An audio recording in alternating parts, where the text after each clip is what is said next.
fiery horse with the speed of light, a cloud of dust, and a hearty hi-yo Silver, the Lone Ranger.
With his faithful Indian companion Tonto, the daring and resourceful masked rider of the plains led the fight for law and order in the early western United States.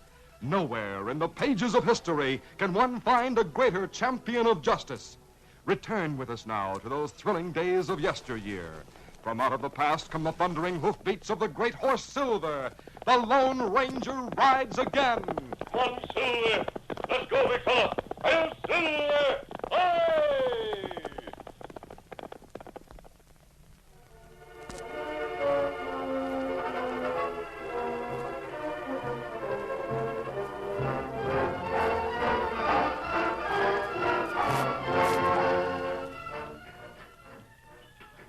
Tonto, the faithful Indian friend of the Lone Ranger, waited in the open doorway of the blacksmith shop at the edge of Rock City while one of his horse's shoes was being tightened. He watched carpenters at work across the street. They were building a gallows on the open field beside the jail. There. Now your horse is ready to travel. That good? Here, money. Thanks, Injun. Well, looks like the boys will finish the gallows before dark. That'll save them from working by torchlight. And them have to finish work tonight? Of course they do. Killer's due to hang at daybreak. We sure have fast justice here in Rock City. Just a week ago tonight that the condemned man murdered the express agent. Him have plenty fast trial. Yeah, he didn't have a chance. Of course, he said he wasn't guilty, but his word didn't carry any weight against the word of two eyewitnesses. One of them being Tom Potter. Who, Tom Potter? One of the most important men around here. He's a friend of the governor and has a big home in the state capital. That's just about 15 miles from Rock City. Me know. Potter and his friend were here on the night of the murder. At 9 o'clock, they was passing the express office, and they heard a shot. They rushed in, saw the agent on the floor, and the killer with a smoking gun. The killer run out the back door where his horse was waiting and got away. With his dying breath, the agent told Potter he'd been shot for refusing to open the safe, and he named the killer. When them catch killer? The sheriff's men went to the hotel where he had a room, found that he was out, so they waited till he come in and then arrested him. So him hang at daybreak? Yeah. This is the last night on Earth for Sam Jackson. You say Sam Jackson? Well, yeah, do you know? Him red-haired man, my size? That's right. You Man see killed 9 o'clock last Monday? Yeah. I'll me go now. Well, what about it? You act like you know Jackson. Me know him not guilty. Easy, Scout. Easy, fella. Get him up, Scout.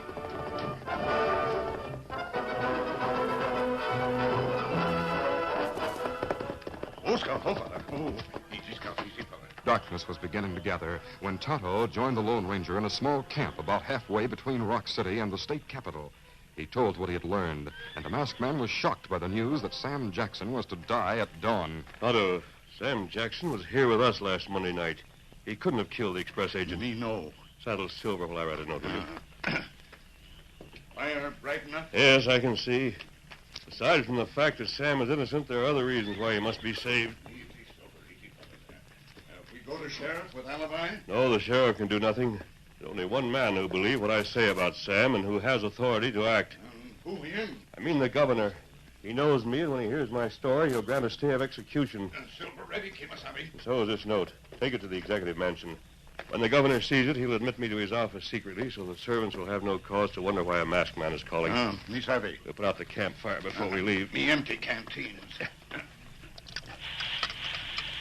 You think man like Tom Potter lie about Sam Jackson? Tonto, I don't know what to think.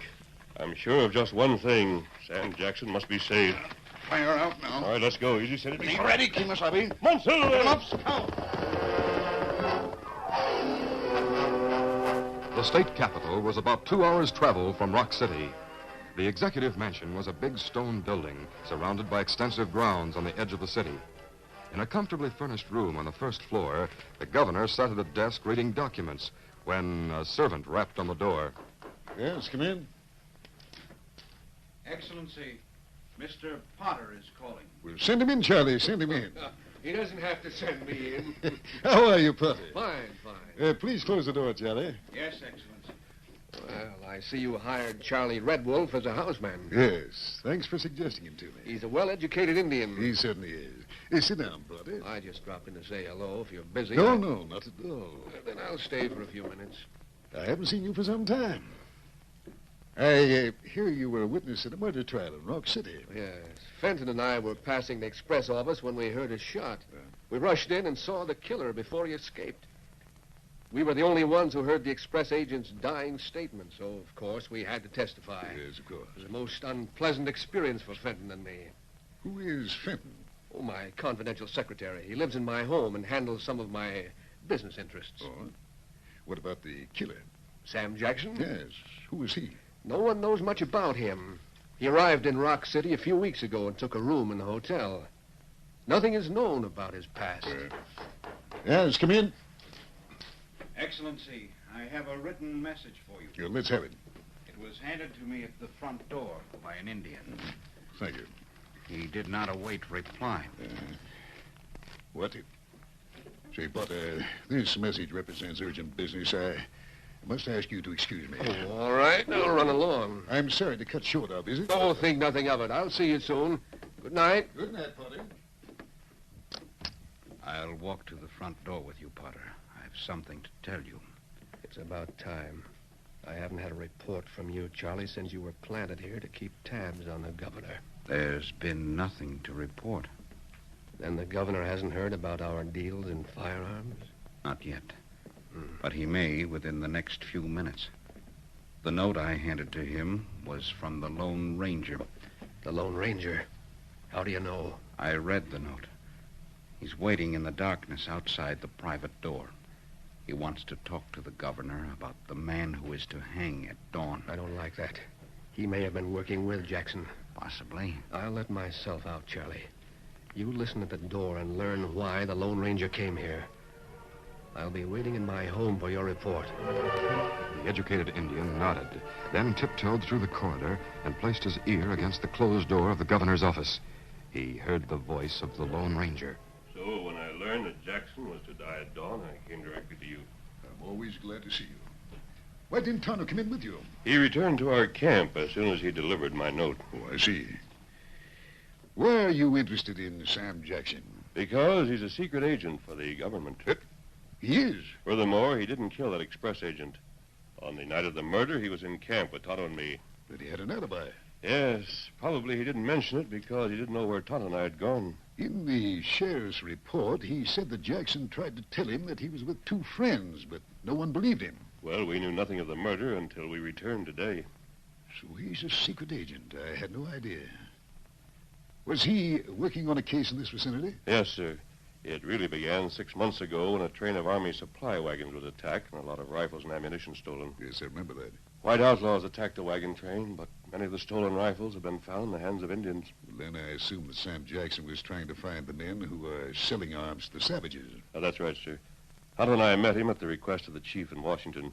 He told us about the case in the hope that we might be of help. Count on me for anything I can do. The immediate need is a stay of execution. If you'll prepare it, I'll deliver it to the sheriff in Rock City. Very well. That will give Tonto and me time to look for the real murderer. I'll get right to work on it. Charlie Red Wolf had heard enough. He rushed out of the building, took a horse from the governor's stable, and rode bareback to the home of Tom Potter. Get up, come on.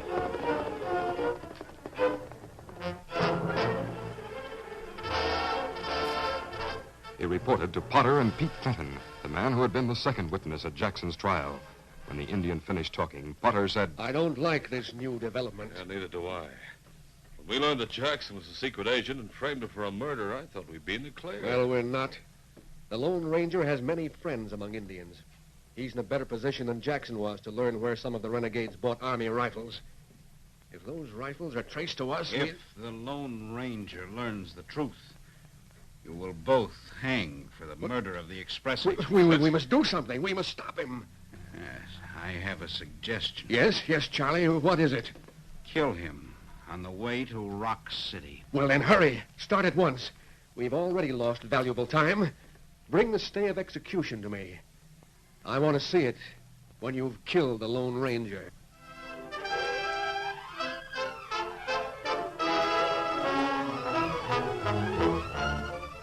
The curtain falls on the first act of our Lone Ranger adventure. Before the next exciting scenes, please permit us to pause for just a few moments.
Now to continue.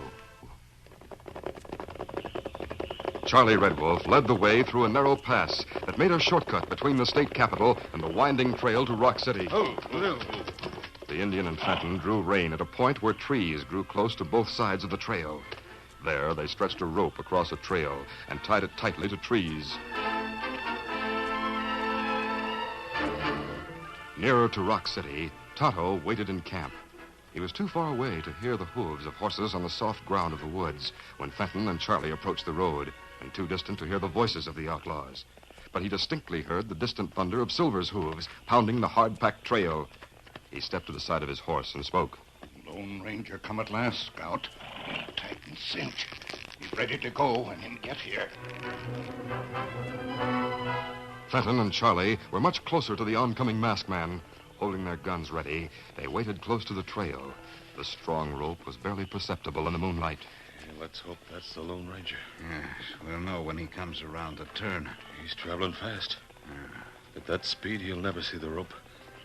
You sure it's the right height, Charlie? Yes, it should catch him across the chest. Yeah, the throat will be better. There he is. The white horse. Be ready. The Lone Ranger rode hard, thinking only of the important document in his pocket and the man whose life it would save. He didn't see the rope until too late. Well, we got him. Fenton and Charlie rushed to the side of the masked man who lay on the ground, stunned from the blow of the rope and the fall from his horse. Is he dead? Let's see. No. Then I'll put a bullet through his head. Now, wait, Charlie. Let me find that paper. Let's see. Must be in one of his pockets. Yeah, here's something. Oh, is that what we're after? Yes, this is it. The stay of execution. Someone's coming. I'm not going to be caught here. I'm clearing out. Fenton was panicked by the fear of discovery and leaped into the woods where his horse was waiting.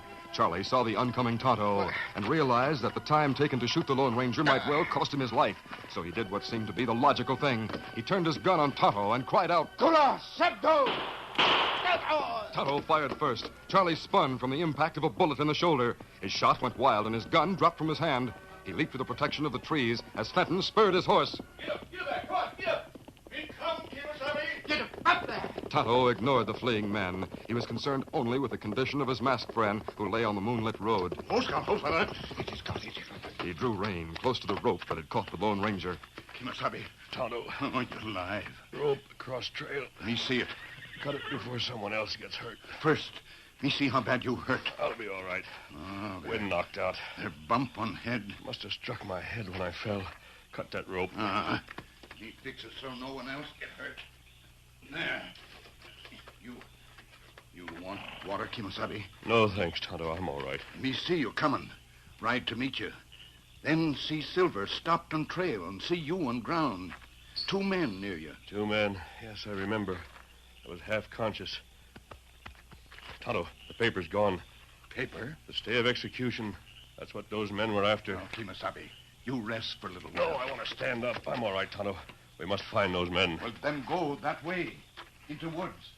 Me hear 'em right way. It's too dark to follow their trail through the woods. Why them want steal paper? Someone wants to make sure Jackson dies at dawn. Him die if you not find paper? No, Tonto. There's time to return to the governor and get another. Who know you get paper? Only the governor. I'm sure he wouldn't have told anyone. Did you see what either of the men looked like? Me not see faces. Only see both men wear clothes like Easterner. I remember one of the men shouting something in Indian. Neither man dressed like Indian. Yet I'm sure I heard... But Kimasabi, Yes? when me take note to governor, me see Indian. Him answer door. Him dressed like white man. An Indian working in the governor's That home? right. Then he might have learned about the document. That right. But why were he and his partner willing to kill me to get it? Me not know. Here, Silver. What we do? We're going back to the governor. He said... Easy, Scout, easy, fella. Come on, Silver! Get him up, Scout.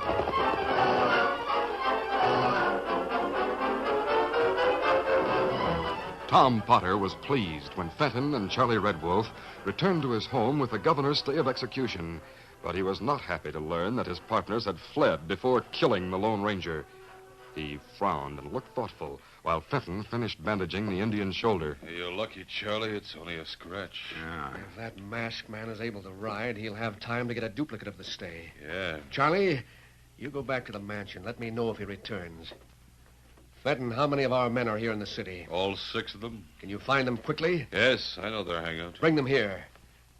If we get another chance at the Lone Ranger, we'll make sure we get him. Charlie Red Wolf returned his horse to the stable on the grounds of the governor's home, then quietly entered the big building. He closed the door softly. Turn around. What? Mask. Who are you? He's a friend of mine. Excellency. Where have you been, Charlie? Oh, well, sir, I just went to the stable. I took my horse for a little ride. Is that a bullet hole in the shoulder of your coat? No, sir. It wasn't there when I saw you earlier. Your coat is stained. Is that blood? Well, answer me. I had an accident. You were shot in the shoulder by Tonto. Who was with you when you stole a document from me? I don't know what you're talking about. I think you do, Charlie. Go into that room. But I don't... Go ahead. Open the door. I'll open it, sir. Go in there. Those men? Yes, Charlie. They're special officers of the governor's staff. They're going to question you until you tell why you took a stay of execution and who helped you. For a long time, Charlie Red Wolf was questioned and cross-questioned by men who knew their business. He was caught in many lies and evasions, And finally, in desperation, he broke down and told the truth. Tom Potter sat in his study with Fenton and 6 other men. It was long after midnight when Potter broke a lengthy silence. Fenton, I'm beginning to think the masked man didn't return to the governor's mansion. Well, if he had, we'd have heard from Charlie. Yes. He may have been critically injured when he ran into that rope. Well, let us hope so. Yeah, the door. Must be Charlie. Anyone else would go to the front door. Let him in, Fenton. Right.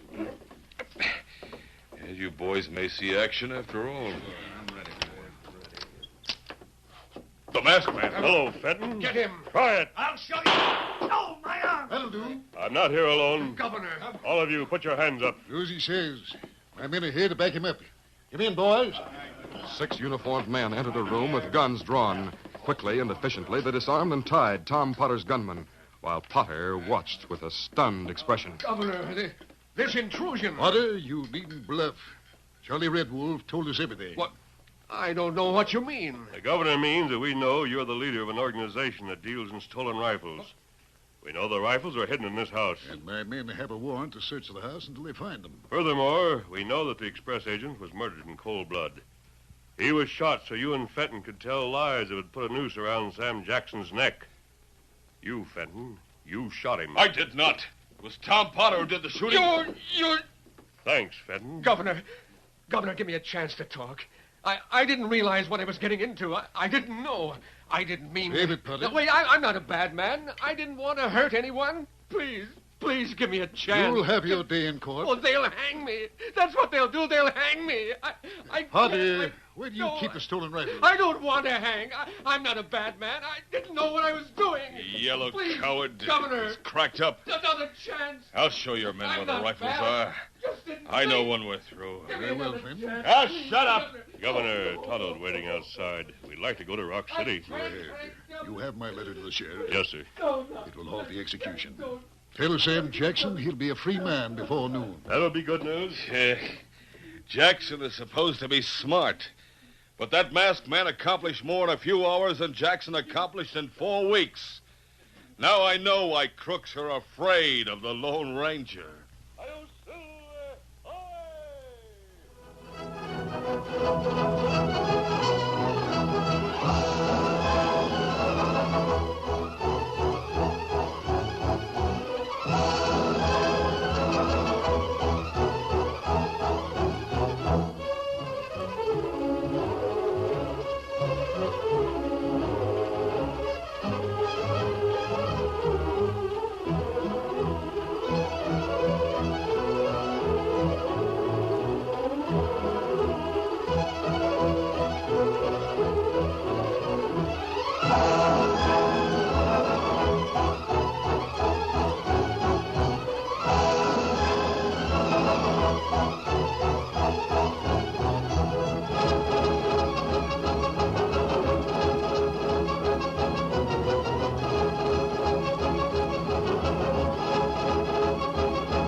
This is a feature of the Lone Ranger Incorporated, created by George W. Trendle, produced by Trendle Campbell Muir Incorporated, and directed by Charles D. Livingston.